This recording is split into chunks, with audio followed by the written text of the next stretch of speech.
Welcome to Expressions of Leadership. I'm your host, Michele Kawamoto Perry. In every episode, we explore how people from educators and artists to executives and entrepreneurs lead with authenticity, rise through adversity, and share the wisdom they've gained along the way. Today's guest is Corey Brown, an entrepreneur, technologist, musician, and the author of the book, The Expert Prompt. Your expertise is what makes AI work.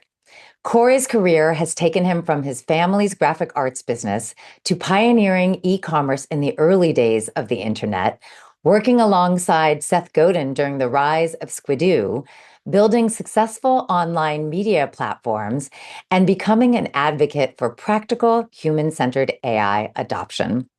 What makes Corey's story especially fascinating is that he has never followed a conventional path. Whether teaching himself HTML by viewing source code, launching businesses, helping journalists embrace AI, or building a music discovery platform, Corey approaches life with curiosity, experimentation, and a willingness to learn.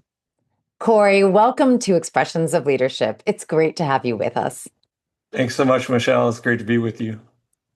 Corey, you come from a third-generation graphic arts family, and you've talked about learning alongside your father and your grandfather.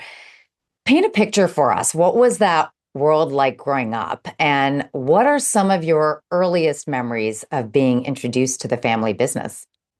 I don't remember not being exposed to the family business. In fact, my parents met at art school. My mom's a fine artist. My dad was a commercial art major. And so I had it from both parents. So home with my mom during the day, there was painting, drawing, whatever. And then my grandfather, he was just the master at lettering. He would paint signs that we would drive by on the road, 6 feet tall letters on the sign, and looks like it always looked like what a computer would do later. It was just perfect, and I was just in awe of him. And my dad, he was an art director at a print company, and so he would take me there on the weekends.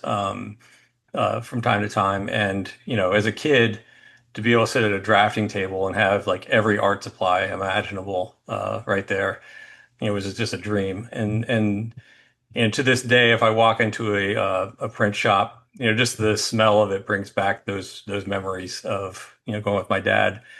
And so I always said, we have ink in our veins in our family, like not blood. And so yeah, that is my whole life, just being exposed to all kinds of art. You also loved music and originally studied music composition. What drew you to music and what ultimately led you to pivot toward a different professional path? And I have to credit my parents for this as well. In the early 70s, when I was very young, my parents bought one of those, classic 70s stereo systems that took up, a good portion of the room, the big speakers and everything. And they had this great vinyl collection. And I was told when I was 5, I was not allowed to touch it. And I slept downstairs where the record player was, on the same floor. And I'd get up really early in the morning, I'd put the headphones on and listen. And I try to put it all back. I don't know if they ever knew, but I was just really, really drawn to music. And my dad always cranked the bass knob on every stereo he's had. He turns the bass way up. And I remember, like, everybody knows, like, you can feel the vibration, of the bass. And I was always drawn to that. And so years later, when I was in 5th grade, the music teacher came down and said, anybody want to join music? It was called strings, orchestra. And I had no idea what the bass was. And so she gave me each instrument, the violin, the viola, the cello, and then the upright bass. And when I played that, I knew, like, that was the thing that I was drawn to. And so then I started playing saxophone in 6th grade, and then I started teaching myself other instruments. And I was just, in high school, it was all music. I had a band outside of school. I was in every music class.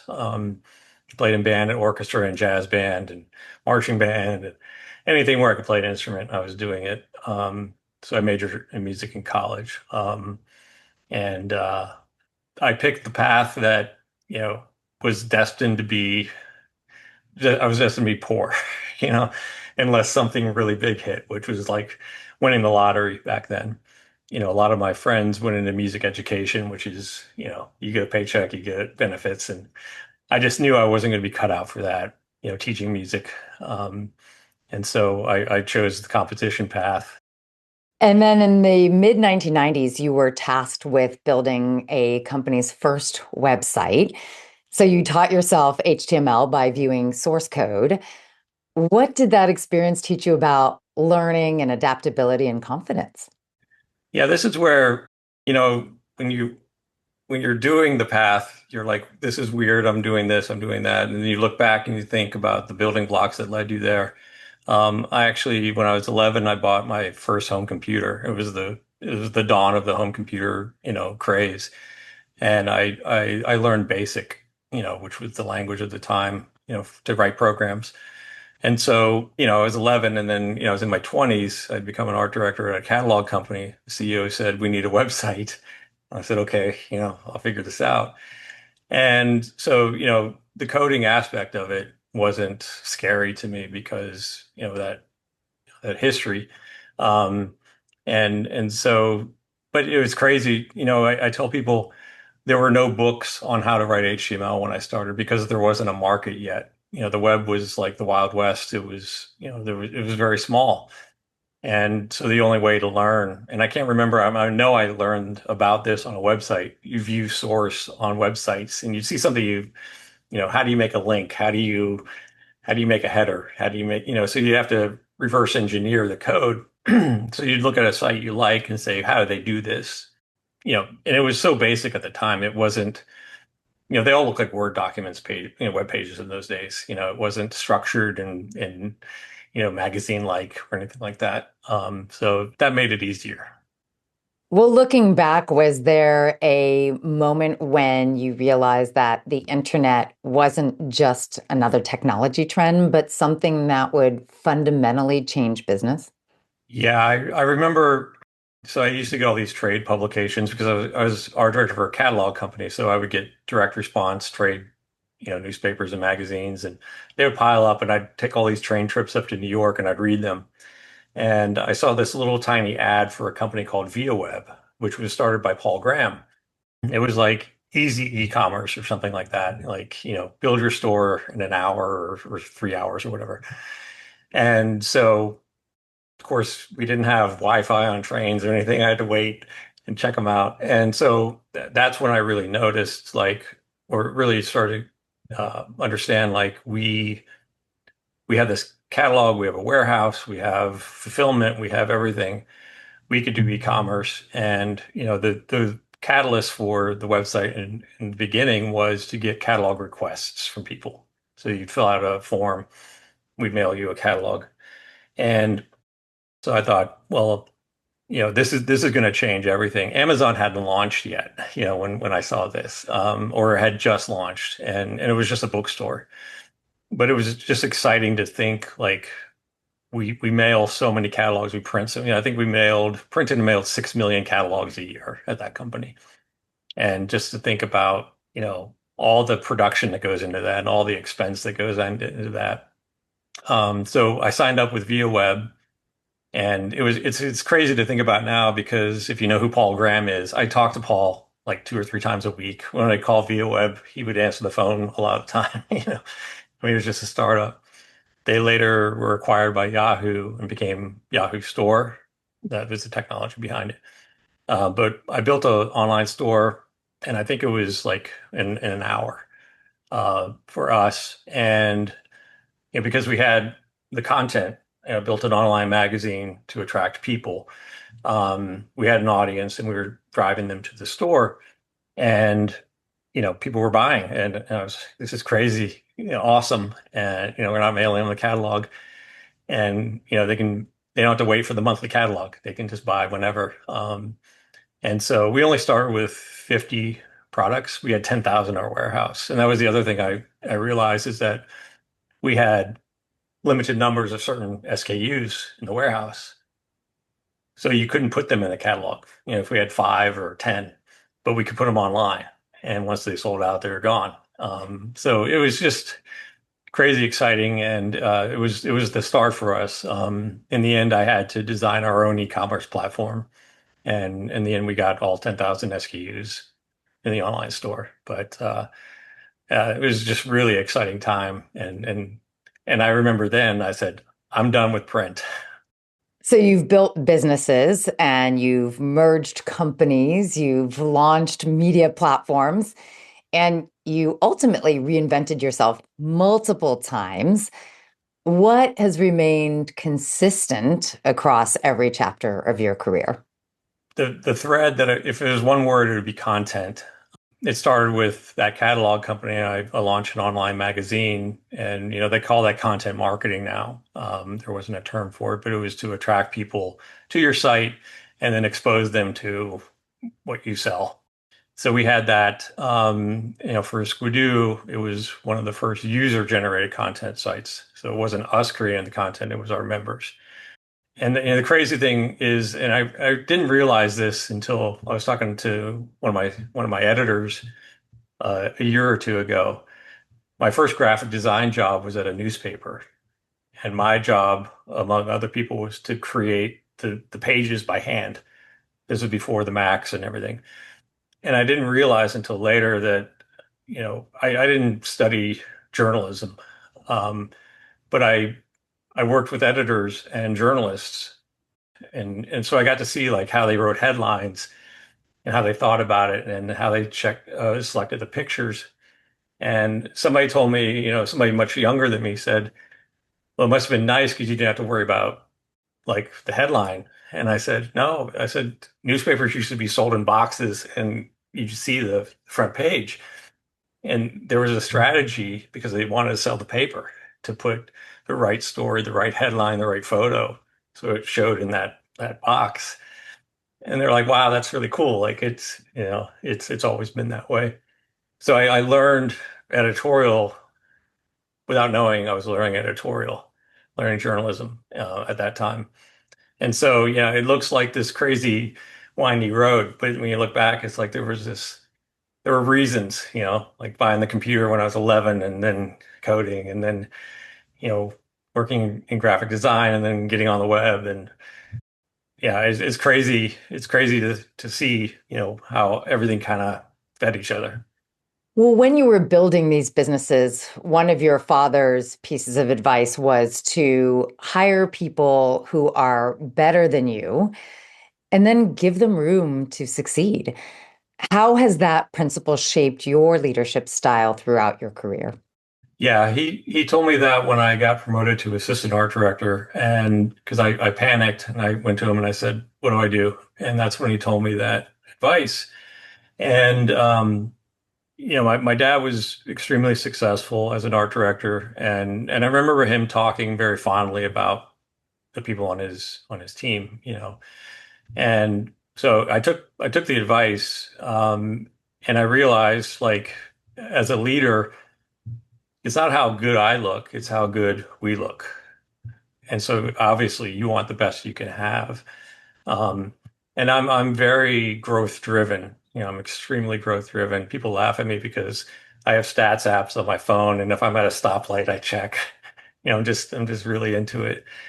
And so when you're growth minded, you don't want like a B team, working with you. You want the A team. And so, it just seemed like common sense to me. Like, yeah, you want to be around the best, and you want to, you know, remove the obstacles for them. You want to, make sure that they can do their job the best. So that I always thought I worked for them. That if they had an obstacle, if they had a problem, whatever, it was my job to help them solve it. And I just saw success with that early on. I said, well, there's no reason to try anything different. And I've had people I've worked with that were intimidated by things that I knew that they didn't know. And so I got both sides of that equation. We're talking with Corey Brown about curiosity, reinvention, and the mindset that has guided his remarkable career journey. When we come back, we'll explore his years working closely with one of the most influential thought leaders, Seth Godin, the leadership lessons he learned from Seth, and how those experiences shape the way he leads teams today. Stay with us. Leadership isn't just about strategy, it's about people. The Forward Project helps organizations cultivate strong, adaptable leaders who create thriving workplace cultures. If you're ready to invest in your leadership team, visit www.theforwardproject.co to learn how. Welcome back to Expressions of Leadership. I'm your host, Michele Kawamoto Perry, and today I'm joined by entrepreneur, technologist, author, musician, and AI advocate Corey Brown. Now, Corey, at one point, you responded to a blog post and ended up working with Seth Godin for nearly a decade. Can you tell us that story?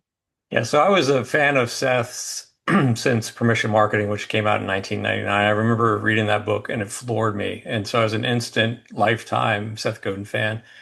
And I read all his books between then and when he put a blog post out saying he was looking for 4 people for a summer project. And he said, if you have these skill sets, any of these skill sets, email me. And I had some of them. And so I emailed him and I thought, there's no way I'm going to get an email back. And I got an email back in like 15 minutes. And Seth is famous, I think, for being known for that. He answers his own emails and he's very fast. So I was floored and he asked me some follow-up questions. That was probably like in May of 2025. And so in June, I went up to New York to meet with him and the 3 other people. And so I had this one specific role that I was going to play, which was writing the HTML for this prototype he wanted built for the summer. And we sat down to kind of work it out. And I realized like we're not documenting this the way I know like a web project should go. So I jumped on the whiteboard and I started kind of leading that. And I that night, because we were there about 3 days, that night I emailed Seth. I said, I'm really sorry. I kind of took over. And he said, keep doing what you're doing. And so we never did build the prototype. It was too big of an idea. But I spent the summer scoping this platform. And in the end, it was like 100 pages, the scope document. And he said, we were going to all reconvene in August. He said, can you come up a day early? And I said, yeah. And we met and he says, I'd like you to run it. And I said, I would love to run it. And so, yeah, it was one of the first user generated content platforms on the web. And so I found a firm that could build it for us and saw the development of it. And we ran it for 9 years before it was acquired. And I'm really curious, what was your first impression of Seth and what surprised you the most once you began working together? Yeah, so I don't get starstruck ever. And when I flew up there and he picked me up at the airport, when I saw him, I was like really starstruck. I was like, I can't believe like I'm sitting in Seth Godin's passenger seat in his car and he's driving me, out of the airport. Um, and honestly, I've said this before, I held him in such high regard and the way he wrote and the way I felt like this man was.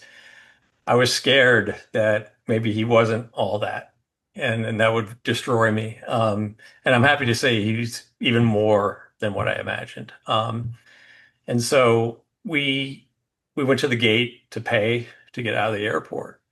And this the attendant, she was kind of slumped and looking like she wasn't having a great day. And Seth looked at her name tag and said, "Hey, hi," and I can't remember her name now. "How are you today?" And I saw her like transform. And I just thought, man, like just to take a second and to treat a human being like a human being. And um, that was I was really floored, but that was a big moment for me to see that. And I saw that with him. The other thing, obviously, we had a lot of meetings I was in with, Amazon or eBay or, Google. And of course, the entire room is like they're all looking at Seth. They're all excited. And, he would push himself down and say, I don't know anything. Corey knows everything, or so and so knows everything. And so he would lift everybody else up. And the way he wanted the company structured was to be flat. So all these things, it really made a big impact on me. I think I had those things in me, but it really kind of made me think about it more consciously. All of those things, to not be the biggest person in the room, when there's other important people, to treat organizations more flatly. We have experts everywhere. It doesn't need to be, you know, like I'm your boss kind of thing. And, just to take a time, take a moment to, treat a human being like a human being and, brighten their day for a minute. And was there a particular leadership lesson from Seth that changed the way that you work with people? He was a remarkably different CEO for me, in that, he really did delegate a lot. He didn't make big demands. He asked more questions. And I think, again, just to think about that flat organization, we were all, you know, he kind of said, this is your lane, this is your lane, this is your lane. We're all together, but you have like the ability to push a button that says no, where it's like your area. And we all had that. And so I carried that on, like to working with a front end developer, back end developer, project manager, like where it's your turf, you get to say. We all talk about it. It's not like, we don't talk and, you dictate.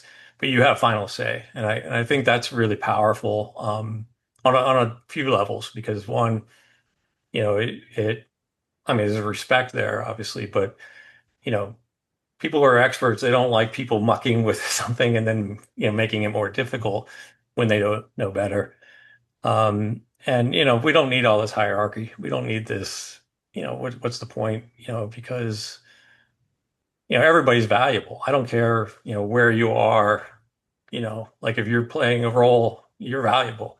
And I don't want people to feel like, well, I'm lesser than this person. You've mentioned that your management style follows more of a servant leadership approach. What does that look like in practice for you? I encourage people to let me know when they feel bottlenecks, or, when there's problems they feel like they're not going to solve on their own. I don't like replacing good people. I don't like people getting burned out. And so, keeping that open door, people that don't report to me know they can come to me. And I try to keep really open communication, because, replacing a good employee is harder than finding a new one. I want to keep that open door. I want them to feel safe, and saying it's not complaints. It's like necessarily it's, I'm having a problem, and then taking it seriously and letting them know. And, I've had to tell people, I hear you. I can't do anything about this. But when you have a track record of saying, "Oh, I'll help you here, I'll help you there," they take it. It's like he's not saying no, like I'm not doing it. He's saying I can't. And I think it just builds a lot of trust, a lot of camaraderie. And many former employees have followed you across organizations. What do you think creates that kind of loyalty and trust? I think it's a combination of all the things. What my father told me to, hire people that are better than you and let them do their work. Having success, having a lot of growth, that's been, fortunately for me, we've had a lot of growth in the different companies and projects. And everybody gets excited when you're winning. And I used to, that first website I built, Friday was a really big day. We would publish most of our content. It's crazy to think, like, back then we had a magazine, we kind of treated it that way. This is the new issue. You would never do that now. But on Friday, and I could tell, like, it was a longer day and it was a stressful day. And I started taking the team out to the bowling alley for lunch. And we ended up doing a 2-hour lunch, which seems crazy because, we're just tacking on more time. But the afternoons were a lot less stress for the team. And we always had fun and we always worked really hard and we had the growth. And I think, all of that, it creates loyalty, it creates, a good workplace. People want to go to work, they're having fun, they're celebrating the wins. They're treated with respect and they're listened to. And so I feel very fortunate that people have followed me. Well, let's take a short break. And when we return, we'll dive into one of the most talked about topics in business today, artificial intelligence, and hear why Corey believes curiosity beats mandates every time. Don't go anywhere. Are you looking to connect with an audience passionate about leadership, growth, and success? Become a sponsor of Expressions of Leadership and align your brand with inspiring conversations that make an impact. Contact us at letstalk@expressionsofleadership.com to explore sponsorship opportunities. This is Expressions of Leadership. I'm Michele Kawamoto Perry, and my guest today is Corey Brown, author of The Expert Prompt, and a leader who has helped organizations embrace AI in practical and human-centered ways. Let's continue our conversation. Corey, you were one of the first people to introduce AI within your most recent organization. What opportunity did you see before others did?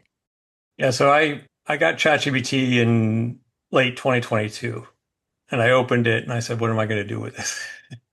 And I really didn't know. And so because I deal with so much data, technically I should have learned a programming language called Python years ago, which can process data into reports and whatnot. And so it was always my goal to learn Python. And so I had bought two books in earlier 2022. Um, and I was reading through them and I was like, it's going to take me a couple of years to get good at this.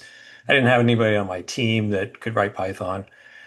And one day I opened ChatGPT and it said something about writing some program. It wasn't Python. I said, oh, it can write Python. And so I had the data and I had the reports that I was doing by hand. And so I asked ChatGPT, I gave it the data and the report, and I said, I need a Python script that will check this data and make this report. And it wrote it. And I ran it. And this would take me hours and hours to do. And it ran it in a second. And it gave me the report that I was doing by hand. And that was a very big moment for me. And what I didn't realize and what the book's about is that human expertise and AI assistance is extremely powerful. So I knew the data and I knew what the report needed to look like. I needed the programming in the middle that I couldn't do. That was yet another building block for me that I started to do more and more complex things with AI following that because of that success and because of that breakthrough. I started pushing it more and more and more. Later, when I started to coach people that I worked with and friends and my wife and everything with AI, I was seeing the same patterns. Like they're staring at it, like, I don't know what to do with this, or they were scared of it, or they said, I don't want to use this. Say I was there. I never said I don't want to use it because I'm an early adopter with every technology I see that's like, oh, this could be cool. But I understand like being at that state and understand like you have to start with something like that, like a Python script, something simple. You can't say, oh, I'm going to build a huge website this weekend or whatever, vibe code. But also it was my expertise that I was giving it and I was guiding it and I was correcting it because AI gets a lot of things wrong. And so I've said to people, AI is no good by itself. And a human isn't as good as a human leveraging AI, in my opinion. Because it can, speed is one thing and that's great, but filling in the gaps, the knowledge gaps, treating it, I pretend like I'm slacking a coworker who has an expertise in something that I don't, or I know a little bit about. So it's extremely powerful when you think about it that way. Just looking back at my path, that's kind of how I wrote the book. I wrote the book for somebody who's like beginner to intermediate AI user, that they're unsure or they were told to do the wrong thing, or they were told to use AI and not told anything, that kind of thing. So that's the audience that I intended. Well, you often describe AI as a gap filler rather than a replacement of expertise. And a lot of people are quite scared of AI replacing their jobs. Yeah. How do you address those fears? Yeah, it's interesting because I recently saw a snippet of a podcast where somebody said that by 2030, 80% of the jobs will be done by AI, but it's going to drive the cost of everything down to like you buy a house for 10,000. That seems a bit extreme, especially for 2030. And, I think if your job is to follow a step-by-step instruction, you should probably focus on, learning a new skill because AI is going to take that job.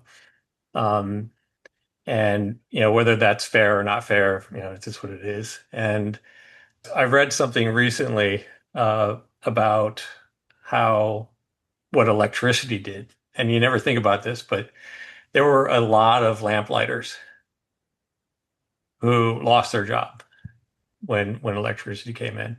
And and so, most likely they learned a new skill, and got another job. So there's going to be plenty of that. But the problem is like AI relies on us.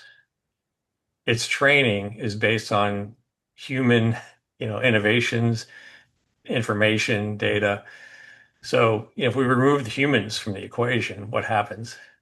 And companies are seeing problems with replacing people with AI, either becoming expensive or it it took down their website because it just whatever.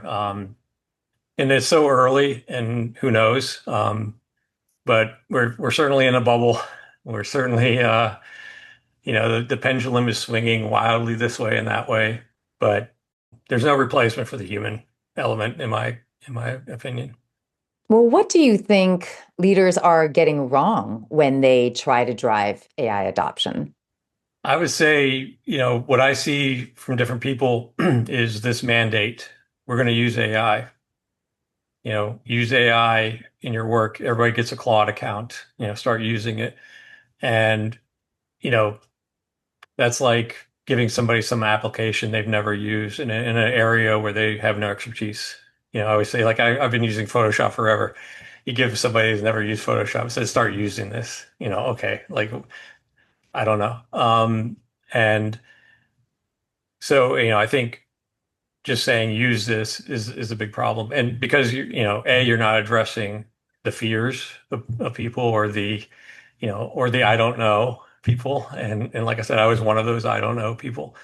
We've seen the articles where companies have blasted through their entire 2026 budget, like 4 months because they replaced a team of programmers, with AI, and they use so many tokens that they've exceeded their annual budget for AI.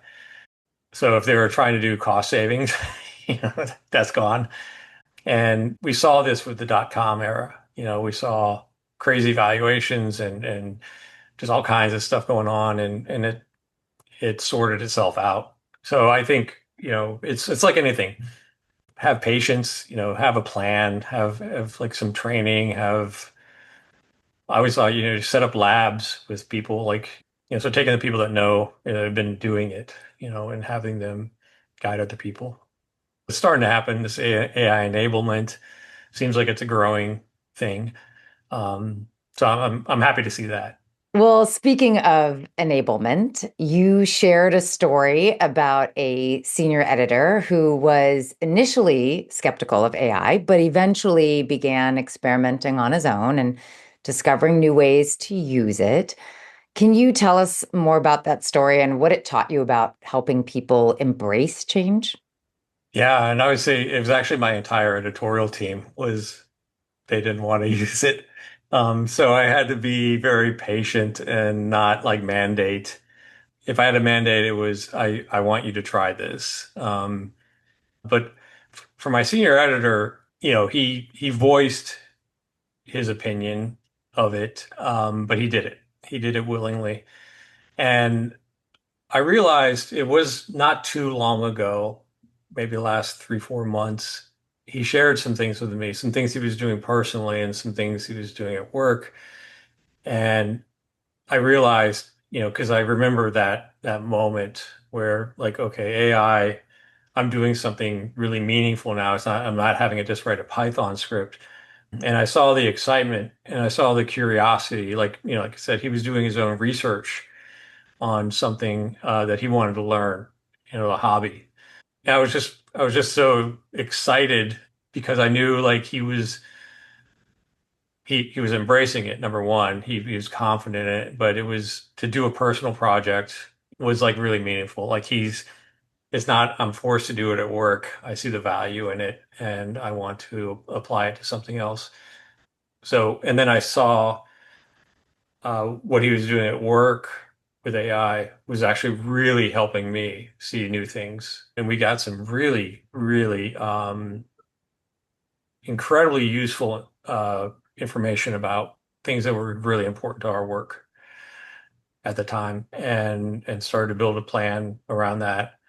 And as we started implementing that plan, we started seeing growth. And so he was very instrumental in that because he found something I hadn't thought about or I hadn't run into.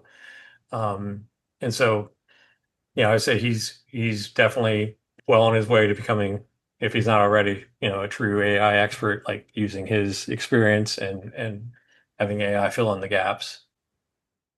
Well, we've been exploring AI adoption and the human side of change. Up next, we'll shift gears and talk about music, creativity, and how Corey combines technology and passion projects in a way that continue to surprise and inspire.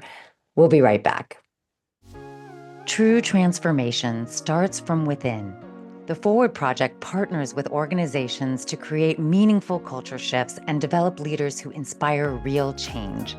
If your team is ready to move forward with purpose, visit www.theforwardproject.co. Welcome back to Expressions of Leadership. I'm Michele Kawamoto Perry, and today I'm speaking with author, musician, and technologist Corey Brown. So far, we've discussed leadership and mentorship and AI. Now let's explore another important part of your story. Music has been a part of your life since the beginning, as you said earlier in today's interview.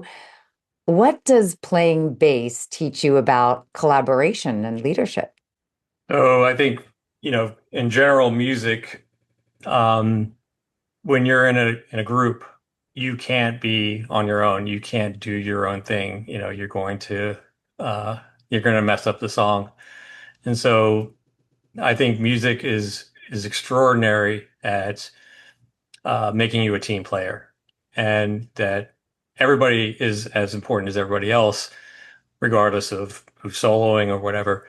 But if you go rogue, you're messing up the whole band. So you have to be a team player. Bass players, I always make the joke that bass players are like the offensive linemen of football. People know the wide receivers and the quarterback and the running back and all these people. They don't always know the offensive lineman. But take the offensive lineman out of the game, and the quarterback's going to get killed, and nobody's going to make any yards. And so a lot of people, I say, oh, I play bass or whatever. They're like, is that like a guitar? Yeah. And I'm like, yeah, it's kind of like a guitar. But if you take bass out of the music, nobody's dancing, nobody's going to feel it. It's the foundation, but it's a supportive instrument. And when I meet bass players, they just have that kind of vibe to them. You can get a bunch of bass players in the room and they're not competitive and they're not, they'll share. They'll share, like, how do you do this? They'll share. So I think by virtue of picking a supportive instrument, there's just got to be something in you that you're more of a supportive kind of person. Well, what parallels do you see between great bands and great teams? Yeah, I mean, obviously, to be a great band, each individual has to practice on their own. They have to get good at what they're doing. And when they get together, you have to be together. You have to play your note at the right time and you have to play at the right volume. And and everybody has to do that. And you think about like at work, if you're going rogue and doing your own thing, is it going to be compatible with the rest of the team? Is it going to work? And most likely not. And so, we all have to keep pace in our own lanes and we have to be really together in terms of what are we producing collectively. And then you recently built bases.com with AI assistance after owning the domain for decades. What was it like seeing technology finally catch up to an idea that you've held on to for so long? So yeah, I bought the domain in 1999 and the idea, I couldn't do it. I couldn't do it in 1999. I couldn't do it for years. And then I got really busy and it just kind of sat there and it was always in the back of my mind. And technically I could have built it sooner than I did in terms of like the technology was there to do it. But it was sometime in early 2025, I built a prototype just to see like, and I shared it with a bunch of bass players. I said, what do you think? And they all loved it. And I was using Claude for that, but this was before Claude Code. So I was doing it in chat, which was incredibly cumbersome. And then Claude Code came out. So I had my prototype. It was all built, but it wasn't ready for production ready. It wasn't like a real website. And so I worked with Claude Code over a weekend and built this platform. I couldn't believe it. And I mean, it's really complex underneath. There's a lot going on. I mean, I knew exactly what I needed to build, and I knew the tools that needed to go behind it. I knew all of that. It would have taken me 6 months to build it, and in the old days, like Google everything to figure out how do I write this PHP or that PHP, where I didn't know. And I would have pulled it off, but like I said, it would have been 6 months of pretty intense work. So just to build it in a weekend and run the security checks and run the ADA compliance and run, all the things that I know from leading all these web development projects for years and the things that I've learned from the people that I've worked with.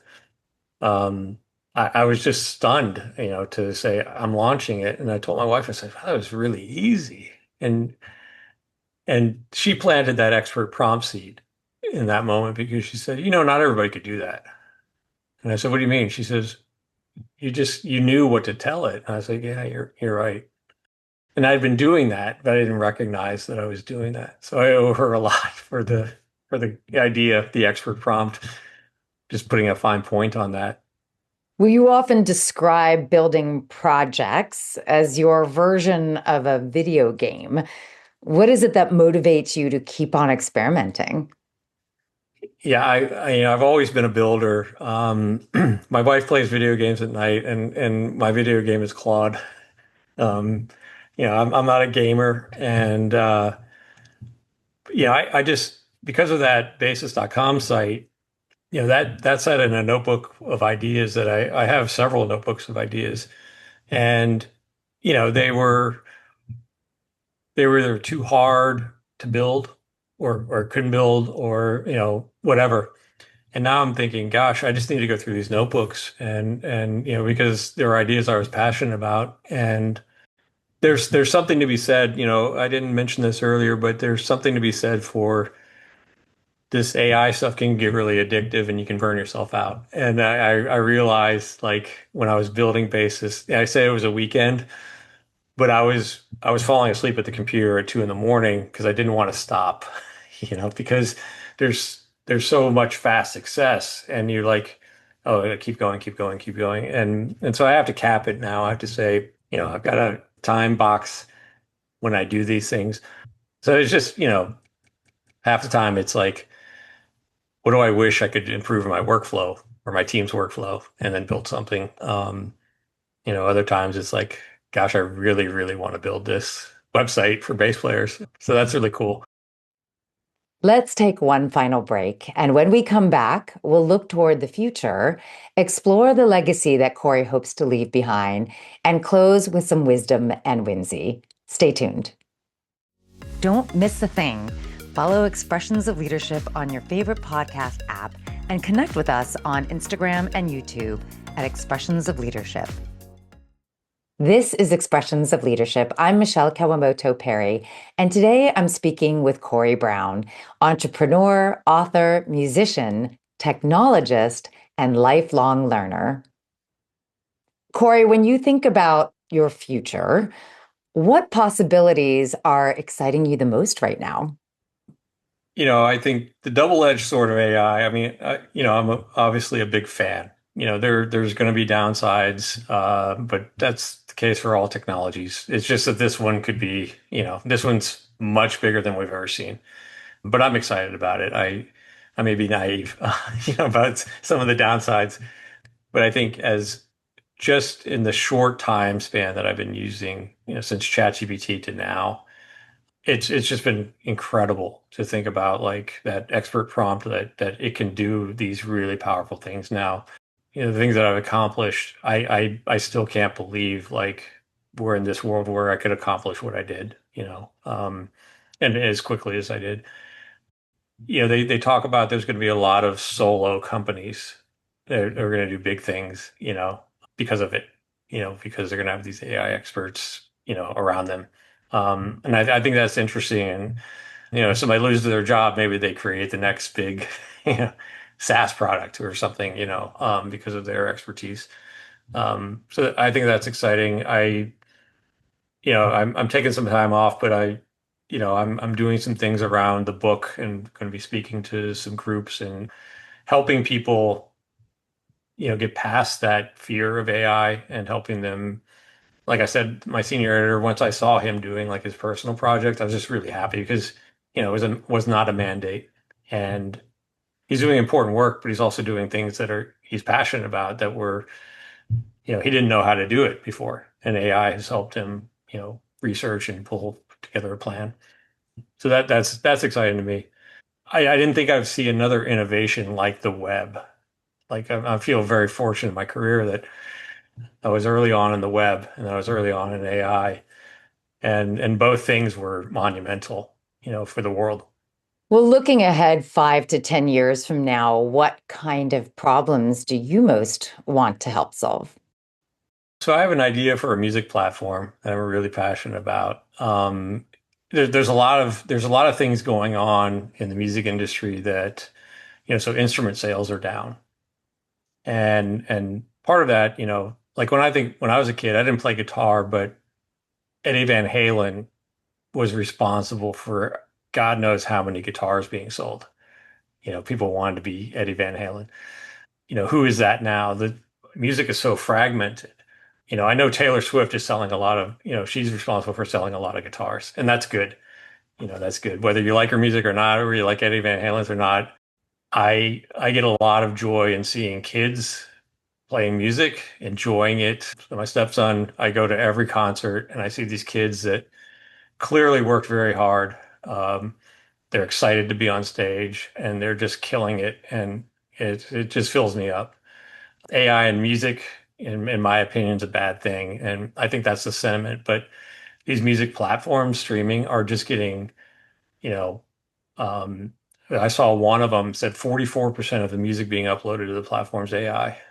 I mean, it's up to the consumers to decide, but there's a lot of talk about AI slop, and all this music is derivative of music humans wrote, and so I have a bunch of vinyl behind here, and I like going to concerts, and I like humans playing music, and so if instrument sales are down, that's not good. But then you look at streaming, musicians aren't making what they used to make. And so I have an idea for a music platform that I've put on my whiteboard, and I'm taking 2 weeks off right now. So I wrote on my whiteboard so I don't forget anything. But that's got me really excited. And I think it's centered around that, like inspiring people and coming up with ways to get instruments in people's hands, young people. That's something I want to focus on. And when people reflect on your work and impact years from now, what do you hope that they remember? So I really benefited from mentors early on, and I think a lot of people were afraid to bug the mentor. I wasn't. And if anything, I should have been worried about bugging them too much. But I had really good ones that gave me the time. And, I remember thinking even back then, gosh, if I ever get to a position where I need to pay this forward, I was just so grateful. So I hope that whether they directly remember it or not, or think, like I hope that me paying it forward, they pay it forward. I think that's just what we should all aspire to. For listeners who want to learn more about your work and your book and your AI insights or your music projects, where should they go? CoreyBrown.me, Corey with an E, is probably the best place. That's the hub, and you can find everything from there. Well, now it's time for our wisdom and whimsy segment of the show where I get to ask the guest one advice question and one fun question. So, starting with the advice question, what advice would you give to someone who has an idea that they've been sitting on for years, but they haven't acted on it yet? I would say get a Claude account, open up Claude Cowork, give it everything you can to give it context about what you're thinking and where your expertise lies.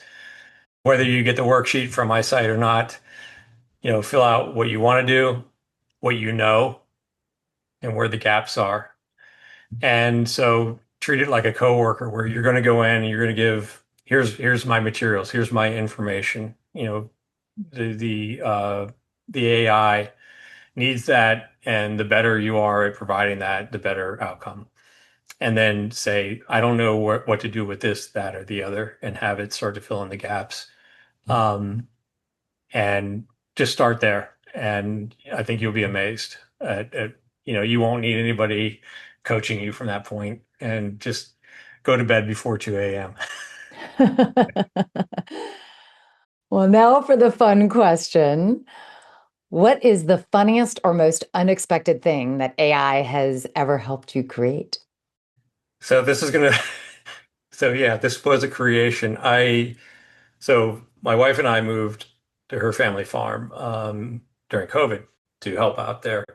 And, I didn't grow up on a farm. And so last year I decided I'm going to plant tomatoes from seed. And so I did, and I didn't know what the heck I was doing. And, it was like when the seedlings started coming up, I was like, I don't know if these look good or look bad. So I took a picture and I gave it to ChatGPT. And ChatGPT asked me some questions like, well, what's the weather like at night? And I was like, it's too cold to be outside. I'm like, oh my gosh, I've been leaving outside. And so but it also said, look, they look like they're seeking light, like they're getting spindly, and I'm like, okay, so what do I do? And so, um, so I decided every day I would take a picture of the seedlings and I take a screenshot of the weather forecast, and ChatGPT gave me the daily plan. And so you should have a heat lamp. I'm like, I don't know where do I get a heat lamp? Well, I had this extra desk lamp that had all these different settings on it. So I went to Amazon where I bought it. I pulled the specs from it and I gave it to ChatGPT. I said, will this work? And it said, if you hit like the third option, that's going to be the heat lamp. And so I said, well, when do I replant them? It said, not yet, not yet. But it guided me like I was in ChatGPT every day. And so at the end of it, I had these beautiful tomato plants with the most amazing tomatoes on them. And uh, I was just stunned. But I was also growing some other things. I was growing celery and I was growing green onions. And when the celery was coming up, I took a picture of it because I was like the bottom leaves look lighter than the top. And I'm like, is that bad? So I have this giant planter out there, raised planter with the celery and the green onions. I took a picture and I asked ChatGPT, is the light green? And it said that's fine. It said, but your soil's too packed. Well, it had poured down rain earlier that day and compacted the soil. I didn't ask it. And so I said, loosen the soil like 3 inches around it. So I did that. And it said, oh, by the way, it's great that you planted green onions by that because they repel the insects that would attack the celery. So, I was blown away. I was blown away. Even though I'm doing all this stuff with AI, I was blown away. And so the celery was great, and the green onions were great, and the tomatoes were great. And I didn't need ChatGPT this year for growing that. I learned from doing that. So yeah, so I created tomatoes with ChatGPT. What a great idea to use AI for gardening. I'm definitely going to have to use that. Yeah, it's incredible. Just take a picture, say, oh, you need to water them more, water them less. It'll tell you. It's incredible. Well, Corey, thank you so much for sharing your journey with us today on expressions of leadership. Your career is truly a testament to the opportunities that can unfold when you're willing to be curious, to learn, to experiment, and to step into the unknown. Thanks so much for having me. I loved the chat and appreciate it. And to our audience, thank you for listening. If you enjoyed today's conversation, be sure to subscribe, follow, and share the podcast with friends and colleagues. You can also connect with us on Instagram, YouTube, Facebook, and LinkedIn. I'm Michele Kawamoto Perry, and this is Expressions of Leadership. Until next time, stay curious, keep learning, and remember that every new possibility begins with the courage to explore what's next. If you haven't done so already, make sure to click on that follow button so you don't miss out on future episodes. Have a guest you'd like us to interview? Questions, ideas, or just want to say hello? You can reach us at letstalk@expressionsofleadership.com or connect with us on Instagram or YouTube. We'd love to hear from you. And as always, thanks to our amazing team behind the scenes for making this podcast possible, including our sound engineer, Graham Palmer, and my chief encourager and advisor, Jeremiah Higgins.